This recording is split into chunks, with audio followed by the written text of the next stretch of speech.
சோழ கொள்ளையை பறைசாற்றும் சோழ கொள்ளையில் ஒரு அழகிய வீடு. திரும்பி பார்க்காதவர்களே இல்லை.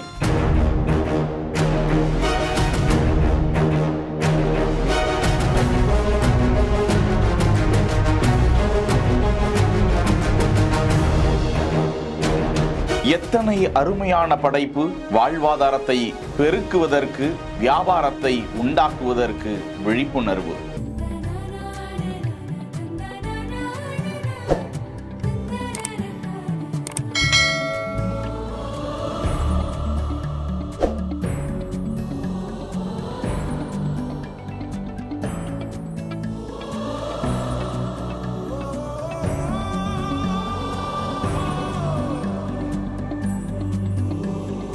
அரியலூர் மாவட்டம் ஒட்டக்கோவிலை சேர்ந்த முத்துசாமி கமலவேணி தம்பதி அவர்களுக்கு சொந்தமான 1 ஏக்கர் நிலத்தில் மண்ணை உழுது பண்படுத்தி விவசாயிகளாக இருந்து வரும் அந்த தம்பதி சோளம் பயிரிட்டு அது நன்கு தழைத்து விளைந்திருக்கிறது. அறுவடைக்கு தயாராக இருக்கும் அந்த சோளக்காடு அந்த பகுதியில் ஈர்ப்பை ஏற்படுத்தி வரும் நிலையில் அந்த வழியே பயணம் செய்த தனியார் சோள விதை நிறுவனத்தை சேர்ந்த பூஜா என்ற பெண்மணி சமூக ஆர்வலரான அவர் அந்த தம்பதிக்கு ஏழை விவசாயிகளுக்கு உதவி செய்ய முன் வந்தார். சோளம் விற்பனையாவதற்கும் அங்கே ஒரு சோளக்காடு இருக்கிறது என்பதை ஊர் அறிய செய்வதற்கும், வியாபாரிகளுக்கு உலகம் அறிய செய்வதற்கும், தொடர்ந்து விற்பனையை பெருக்குவதற்கும் ஒரு விழிப்புணர்வை ஏற்படுத்த உங்கள் சோளக்காட்டை பயன்படுத்திக் கொள்ளலாமா என வினவி இருக்கிறார். அந்த தம்பதி சம்மதம் தெரிவிக்க அந்த சோளக்காட்டில் இருந்து பறிக்கப்பட்ட சோள கதிர்களை வைத்தே அழகிய வீடு ஒன்றை வேலி அமைத்து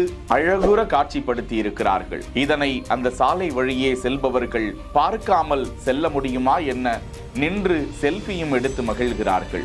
அந்த சமூக ஆர்வலரின் விழிப்புணர்வையும் கடுமையாக உழைத்து அந்த விவசாய தம்பதிக்கும் பாராட்டுக்களை தெரிவித்துக் கொள்வோமா? செய்திகளை உடனுக்குடன் தெரிந்து கொள்ள பிஹைண்ட் வுட்ஸ் நியூஸ் வாட்ஸ்அப் சேனலுடன் இணைந்திருங்கள். செய்திகளை வழங்கியோர் Lexco holidays, MCR pure cotton club, doctor Srivarma wellness.